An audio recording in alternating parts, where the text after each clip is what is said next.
Bismillahirrahmanirrahim. Welcome back to my new video, and in this video we will discuss about the most important topic, that is cellular respiration.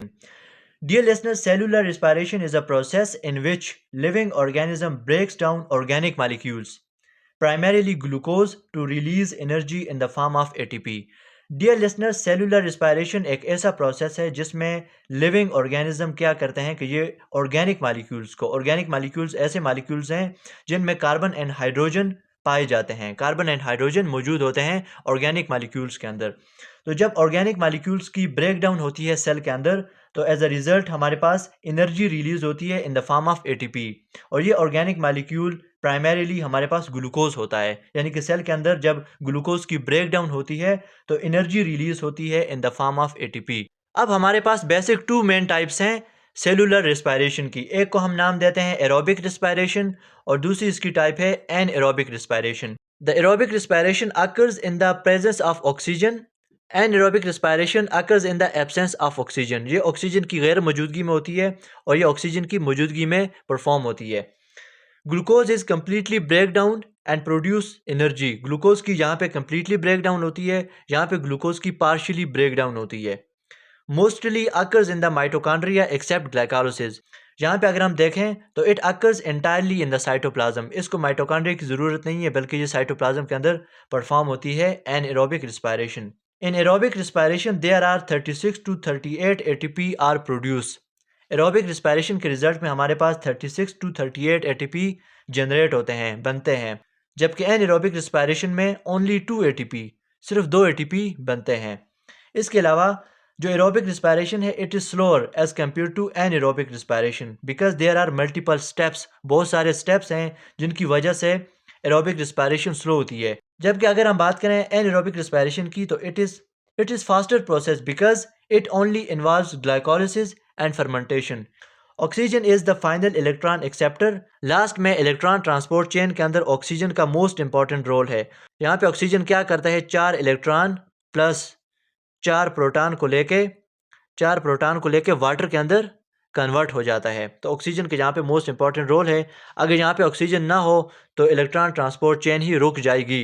तो इसलिए हम कहते हैं कि oxygen is the final electron acceptor, कि ये oxygen जो है 4 इलेक्ट्रॉन को और 4 प्रोटॉन को लेकर वाटर के अंदर कन्वर्ट हो जाती है।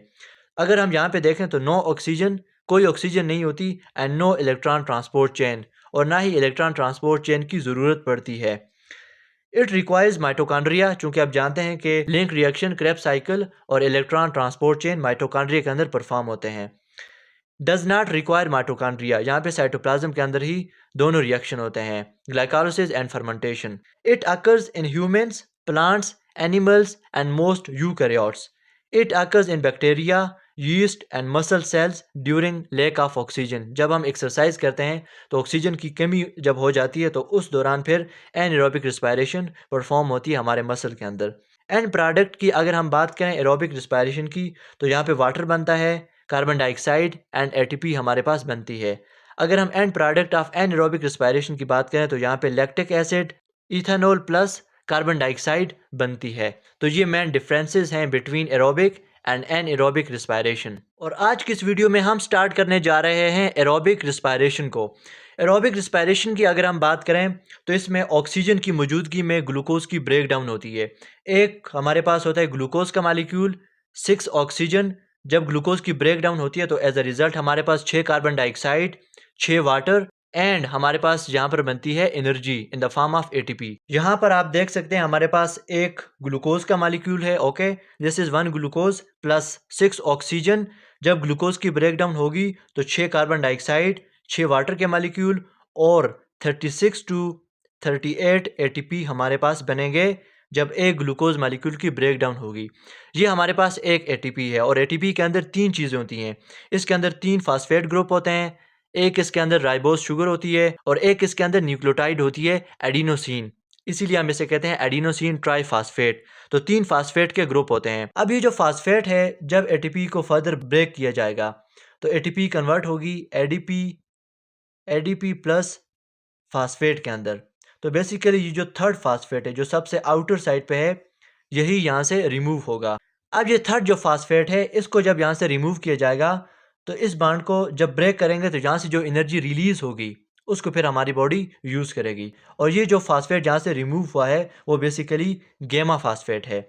और जब ये बॉन्ड यहाँ से ब्रेक होगा तो यहाँ से एनर्जी रिलीज़ होगी और सबसे ज़्यादा एनर्जी एक एटीपी के अंदर इसी बॉन्ड के अंदर होती है, जिसे हम नाम देते हैं फास्फो एनहाइड्राइड बॉन्ड। अब हम बात करते हैं most important points of aerobic respiration, जिसमें सबसे पहले हम बात करते हैं रिएक्टेंट्स की कि कौन कौन से रिएक्टेंट्स मिलते हैं तो हमारे पास एनर्जी बनती है। सबसे पहले शुगर है और ऑक्सीजन है। जैसे कि हमने यहाँ पे देखा, यहाँ पे हमारे पास ग्लूकोज, शुगर एंड ऑक्सीजन, ये हमारे पास दो क्या हैं, रिएक्टेंट्स हैं। प्रोडक्ट हमारे पास है carbon dioxide, water and ATP. यहाँ पे आप देख लें हमारे पास carbon dioxide, water and ATP as a product हमारे पास बने। occurs in the cytoplasm and mitochondria। Dear listener, जो एरोबिक रिस्पायरेशन है ये साइटोप्लाज्म के अंदर और माइटोकॉन्ड्रिया के अंदर परफॉर्म होती है। जैसा कि आप इस डायग्राम के अंदर देख सकते हैं कि ये हमारे पास पूरा एक सेल है, एक लिविंग बॉडी का सेल है, और इसके अंदर ये हमारे पास साइटोप्लाज्म है, ये हमारे पास माइटोकॉन्ड्रिया है। ये माइटोकॉन्ड्रिया के इनर मेम्ब्रेन है और ये मैट्रिक्स है माइटोकॉन्ड्रिया का। साइटोप्लाज्म के अंदर यानी कि साइटोसोल के अंदर हमारे पास ग्लाइकोलाइसिस का प्रोसेस होता है, जबकि link reaction, Krebs cycle and electron transport chain mitochondria के अंदर ही परफॉर्म होते हैं। ग्लाइकोलाइसिस साइटोप्लाज्म के अंदर होता है और जब ग्लूकोज की ब्रेक डाउन होती है हमारे पास दो पायरोवेट बनते हैं। अब इन दो पायरोवेट की माइटोकॉन्ड्रिया के अंदर लिंक रिएक्शन के अंदर इनकी ऑक्सीडेशन होगी, ठीक है। जब इनकी ऑक्सीडेशन होगी तो हमारे पास बनेंगे एसिटाइल कोएंजाइम ए।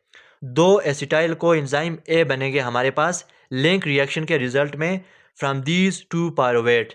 अब ये दो acetyl coenzyme A Krebs cycle के अंदर एंटर होंगे, जो कि मैट्रिक्स ऑफ माइटोकॉन्ड्रिया के अंदर होता है। क्रेब्स साइकिल के रिजल्ट में हमारे पास बनेगा NADH एंड FADH।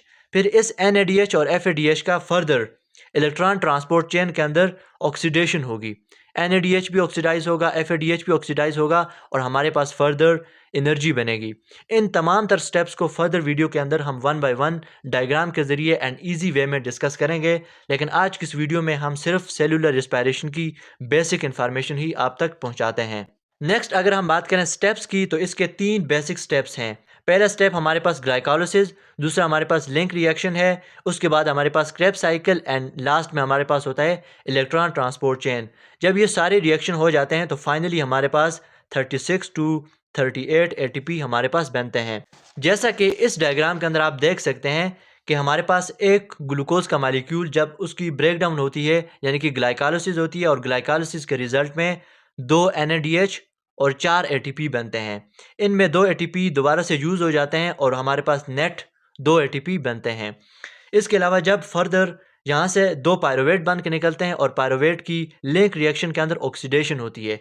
जब पायरोवेट की ऑक्सीडेशन होती है तो दो NADH हमारे पास बनते हैं और दो कार्बन डाइऑक्साइड यहाँ पे रिलीज होते हैं। इसके अलावा पायरोवेट की ऑक्सीडेशन के रिजल्ट में हमारे पास दो एसिटाइल कोएंजाइम ए बनते हैं और दो acetyl coenzyme A Krebs cycle के अंदर एंटर होते हैं।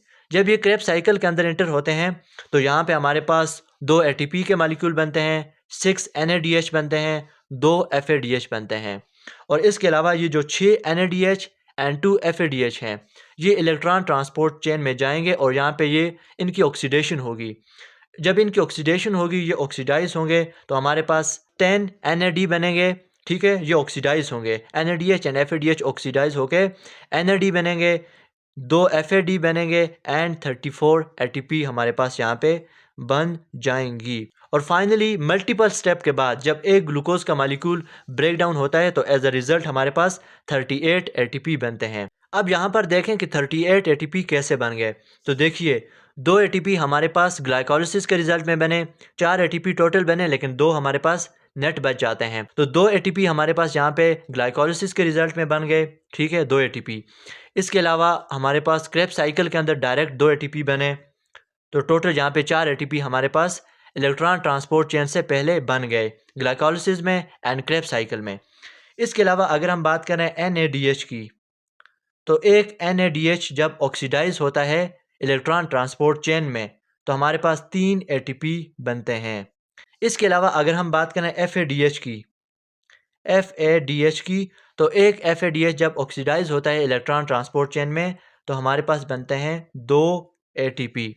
तो यहाँ पे आप देख सकते हैं कि 2 NADH यहाँ पे हैं, 2 NADH यहाँ पे 4 हो गए, इसके अलावा 6 NADH यहाँ पे हैं, तो टोटल हमारे पास हैं 10 NADH।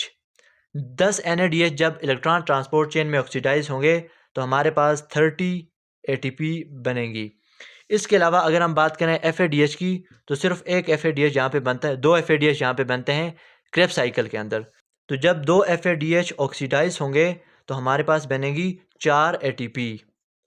तो ये आप देख सकते हैं कि इलेक्ट्रॉन ट्रांसपोर्ट चेन के अंदर कुल मिला के 34 ATP बनती हैं। यहाँ पे आप देख सकते हैं कि सिर्फ इलेक्ट्रॉन ट्रांसपोर्ट चेन के अंदर NADH एंड FADH की ऑक्सीडेशन के रिजल्ट में हमारे पास 34 ATP बनती हैं, और 4 ATP इससे पहले, तो कुल मिला के हमारे पास 38 ATP सिर्फ एक ग्लूकोज के ब्रेकडाउन से बनती हैं।